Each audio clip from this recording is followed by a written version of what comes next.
Welcome to जी के learn. दोस्तों, हमारा आज का टॉपिक है यूनिट 10 से। यूनिट 10 में हम देखने वाले हैं मध्य प्रदेश लोक सेवा आयोग MPPSC के बारे में। ये कैसा आयोग है? यह एक संवैधानिक आयोग है। अनुच्छेद 315 आर्टिकल 315 में इसका वर्णन किया गया है। भारत शासन अधिनियम 1935 के द्वारा ही प्रांतों में लोक सेवा आयोग के गठन का बात की गई थी और 26 जनवरी 1950 को भारतीय संविधान के अनुच्छेद 315 के उपखंड 1 के अनुसार प्रांतों में लोक सेवा आयोग का गठन हुआ था। 26 जनवरी 1950 को जब हमारा संविधान लागू हुआ था, तब इसके पार्ट 14 भाग 14 के अनुच्छेद 315 के उपखंड 1 में दो बातें कही गई थी। पहली कौन सी? कि जो हमारा संघ है उसमें एक UPSC होगा और जो हमारा राज्य है उसमें स्टेट PSC होगा और अपना स्टेट है MP, इसलिए अपन पढ़ रहे हैं MPPSC। MPPSC के गठन के पहले की क्या कहानी थी? तो एक मध्य भारत आयोग था और भोपाल प्लस विंध्य क्षेत्र हेतु कोई आयोग नहीं था, इसलिए इनका जो एग्ज़ाम था वो UPSC ही कंडक्ट कराता था। फिर इम्पॉर्टेंट फैक्ट क्या है कि 1 नवंबर 1956 को संविधान के अनुच्छेद 315 तथा राज्य पुनर्गठन अधिनियम 1956 की धारा 118 के उपखंड 3 के अनुसार, ये जिसमें भी उपखंड की बात की जाती है वो पूछ लेते हैं PSC अंदर के अंदर घुस के। तो 118 की धारा मतलब कि संविधान के अनुच्छेद 315 तथा राज्य पुनर्गठन अधिनियम 1956 की धारा 118 के उपखंड 3 के अनुसार राष्ट्रपति के आदेश द्वारा तथा केंद्रीय गृह मंत्रालय की अनुशंसा पर MPPSC का गठन किया गया। अब हम देखें मध्य प्रदेश लोक सेवा आयोग को, तो MPPSC हेतु जो नोटिफिकेशन था, मतलब जिसको बोलते हैं अधिसूचना, वो आई थी 27 अक्टूबर 1956 को आई थी और जो हमारे राष्ट्रपति थे वो थे राजेंद्र प्रसाद, जिनके हस्ताक्षर के बाद में ये जो अधिसूचना थी, नोटिफिकेशन था, यह एक अधिनियम में बदल गया। फिर MPPSC की स्थापना कब हुई? 1 नवंबर 1956 को हुई। किस आधार पे? तो संविधान का अनुच्छेद 315 भाग 14 के और साथ ही साथ राज्य पुनर्गठन आयोग अधिनियम 1956 की धारा 118 के 3 के आधार पे इसका गठन किया गया। हेडक्वार्टर कहाँ है? इंदौर में मुख्यालय है इसका।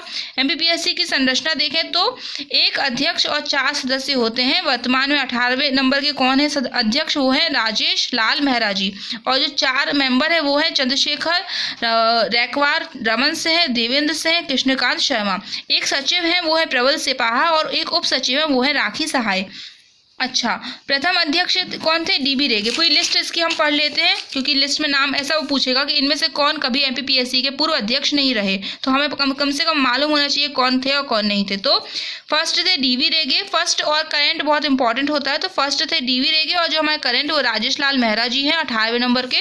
और सेकेंड थे HC सेठ, फिर SP मुशरानी आए, फिर R राधाकृष्णन आए, फिर MP श्रीवास्तव, फिर KC Tiwari, KN Sinha, N Sundaram, MB Peter, फिर आते हैं SL शर्मा जी, JN कोहली और ओम प्रकाश मेहरा, विनय शंकर दुबे, प्रदीप कुमार जोशी। ये इंपॉर्टेंट क्यों है? क्योंकि ये अभी वर्तमान में करंट UPSC के हेड हैं, ठीक है, चेयरमैन है UPSC के।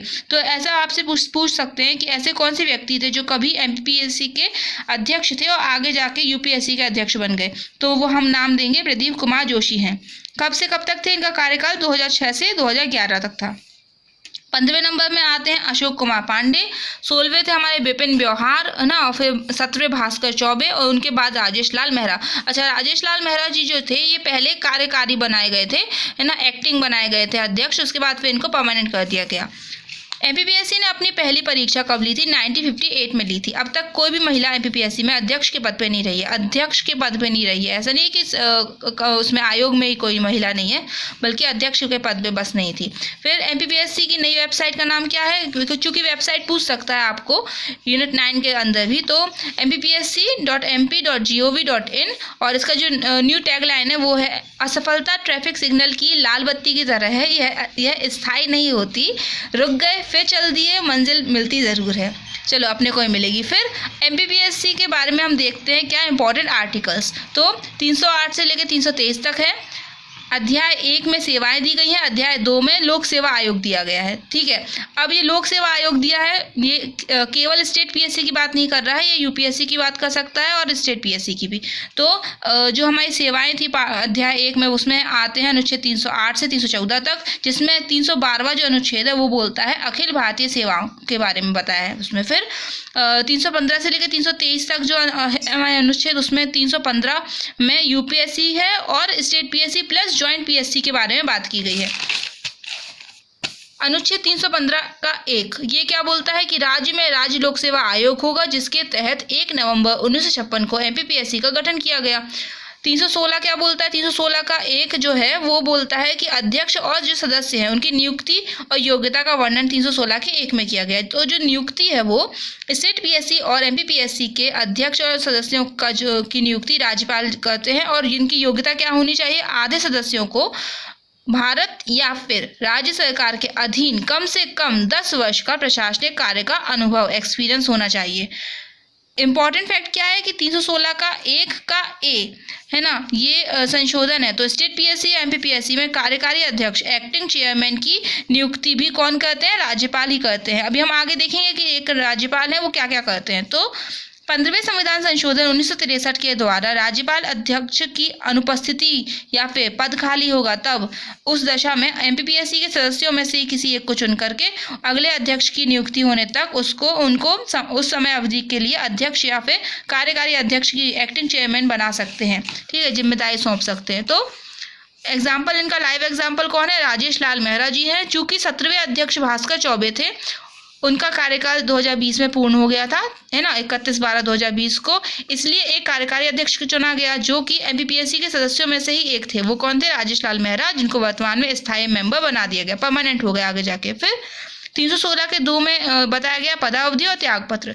तो जो पदावधि है वो 6 वर्ष होगी या 62 वर्ष होगी एमपीपीएससी के लिए। ठीक है, और त्यागपत्र ये राज्यपाल जी को ही देंगे, जो इनको नियुक्त करता है उसी को ये त्यागपत्र देते हैं। ठीक है, अध्यक्ष और मेंबर दोनों ही। 316 के 3 में क्या बोला है कि अध्यक्ष और मेंबर पुनः उसी पद पर नियुक्त नहीं होंगे। पुनः उसी पद पे नियुक्त नहीं होंगे, ऐसा नहीं कि किसी और पद पे नियुक्त नहीं हो सकते, उसी सेम पोस्ट के लिए वो नहीं होंगे चयनित। फिर वर्तमान में संरचना 1 अध्यक्ष 4 मेंबर पन्ने पढ़ लिए नाम। फिर यूपीएससी में अगर देखें तो जो पदावधि होती है वो कितनी होती है? 6 वर्ष और 65। अपन ने यहाँ पे 6-62 पढ़ा है, कोई कंफ्यूजन ना हो इसलिए यूपीएससी का भी पढ़ लेते हैं, 6 वर्ष 65 वर्ष होती है। फिर 317 के 1 में क्या बताया गया कि अध्यक्ष और जो सदस्य हैं उनको हटाने की प्रोसेस क्या है? तो आर्टिकल 145 के तहत सुप्रीम कोर्ट की जो जाँच होगी उसके बाद में अगर साबित कदाचार निकला, प्रूवन मिसबिहेवियर निकला, तो उसके आधार पर ही राज्य लोक सेवा आयोग के अध्यक्ष मेंबर को राष्ट्रपति जी के द्वारा बाध्यकारी सलाह पर हटाया जाएगा। जो सुप्रीम कोर्ट जांच करेगी उसके बाद वो जो सजेशन देगी वो बाध्यकारी होगा, आपको मानना ही पड़ेगा भैया ये है गिल्टी है। ठीक है, तो कौन हटाएगा उनको? एंड ऑफ द डे उनको राष्ट्रपति हटा देंगे। एमपीपीएससी के अध्यक्ष और सदस्यों की नियुक्ति जो है वो राज्यपाल करते हैं। 316 के 1 में बात की गई है, त्यागपत्र राज्यपाल को देंगे। 316 के 2 में बात की गई है, और हटाया जाएगा राष्ट्रपति जी के द्वारा, यहाँ राष्ट्रपति है। और आर्टिकल भी 317 का 1 है। ठीक है, फिर 317 के 2 में क्या बात की? जांच के दौरान निलंबन। अब किसी आदमी पे केस चल रहा है, उस दौरान के लिए तो उसको कोई जिम्मेदारी नहीं दे सकते ना, क्या पता वो कल्प्रिट हो। तो जब अध्यक्ष या सदस्यों पर साबित कदाचार के आधार पर जाँच सुप्रीम कोर्ट के द्वारा की जा रही हो, तब उस समय के लिए जब तक कि जांच का सही निष्कर्ष नहीं आ जाता, तब तक के लिए राज्यपाल महोदय के पास यह अधिकार होता है कि वह अध्यक्ष या मेंबर को जांच के दौरान के लिए सस्पेंड कर दें। ठीक है, फिर आता है आर्टिकल 317 का 3। तो इसमें है अध्यक्ष सदस्यों को हटाने के जो अन्य आधार क्या है। तो एक तो आधार तो ये हो गया कि कल्प्रिट हो अगर, है ना, दूसरे हो गए अगर दिवालिया घोषित हो चुके हों, है ना, बैंकक्रप्ट, या फिर अन्य वैतनिक कार्यों में संलग्न हों, या फिर मानसिक या शारीरिक रूप से अक्षम हो गए हों। अनुच्छेद 317 का 4 बोलता है कदाचार का वर्णन। कदाचार कैसा कदाचार? तो निगमित कंपनी मतलब कि कॉर्पोरेट कंपनी से इन्होंने करार कर लिया हो जाके, या फिर भारत या राज्य सरकार की किसी संविदा के इच्छुक हो, भैया हमें ये तो मिल गई वो और मिल जाए, ऐसा टाइप का। फिर आर्टिकल 318 में क्या बोला गया? 318 में बोला गया अध्यक्ष और सदस्यों की सेवा शर्तें।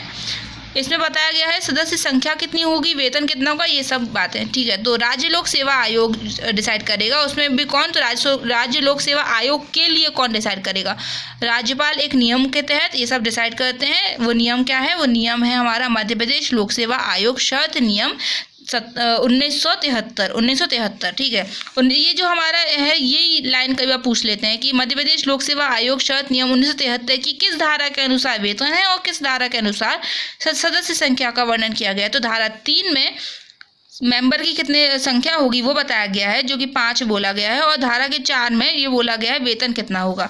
तो वेतन में भी अध्यक्ष का वेतन और सदस्य का वेतन अलग अलग होगा। तो अध्यक्ष का वेतन किसके बराबर होगा? मध्य प्रदेश राजस्व बोर्ड के अध्यक्ष के समान ही एमपीपीएससी के अध्यक्ष का वेतन होगा। और मध्य प्रदेश राजस्व विभाग के प्रशासनिक सदस्यों मेंबर के समान ही एमपीपीएससी के मेंबर का वेतन होगा। अनुच्छेद 319 बोलता है कि आयोग के सदस्यों और अध्यक्ष की पुनः नियुक्ति, अभी अपन क्या बात कर रहे थे कि उसी पोस्ट पे पुनः नियुक्ति नहीं होगी, लेकिन अन्य पोस्ट पे तो हो सकती है ना। जैसे कि कोई इंसान टीचर था, वो आगे जाके प्रिंसिपल बन सकता है। फिर स्टेट पीएससी या फिर अपना क्या है एमपीपीएससी ना, तो एमपीपीएससी का जो अध्यक्ष है वो क्या क्या बन सकता है। एमपीपीएससी का अध्यक्ष अभी कौन है? राजेश लाल मेहरा। तो वो क्या क्या बन सकते हैं? यूपीएससी के हेड बन सकते हैं, है ना। अपने वो जो थे उनकी जगह आ सकते हैं, चौबे की जगह पे। फिर यूपीएससी के सदस्य बन सकते हैं, या फिर अन्य स्टेट पीएससी जोशी जी की जगह पे अन्य स्टेट पीएससी के अध्यक्ष बन सकते हैं। और ये देखो उदाहरण आया क्या कि प्रदीप कुमार जोशी जो हैं वो पहले तो एमपीपीएससी के 14वें नंबर के अध्यक्ष ही थे ना। आगे जाके क्या हुआ? अनुच्छेद 319 के तहत वे वर्तमान में यूपीएससी के अध्यक्ष बन गए। एग्जाम्पल है, एग्जाम्पल जैसे लो। फिर स्टेट पीएससी का जो मेंबर हैं वो क्या क्या बन सकते हैं? तो वो यूपीएससी के हेड बन सकते हैं, यूपीएससी के मेंबर बन सकते हैं, अपनी ही पीएससी के या फिर अन्य स्टेट पीएससी में जाकर के हेड बन सकते हैं, अध्यक्ष बन सकते हैं, चेयरमैन। 320 क्या बोलता है? एमपीपीएससी हो जाए, चाहे यूपीएससी हो, चाहे ज्वाइंट पीएससी हो, चाहे स्टेट पीएससी हो, कुछ भी हो, लोक सेवा आयोग के इन सभी के कार्यों का वर्णन किया गया है 320 में। और 320 के 1 में क्या है कि यूपीएससी और स्टेट पीएससी। तो यूपीएससी में क्या था कि संघ की सेवाओं की नियुक्तियां करेगा यूपीएससी के लिए, और जो स्टेट पीएससी वो क्या करेगा? राज्य में जो सेवा है उनकी नियुक्तियां करेगा।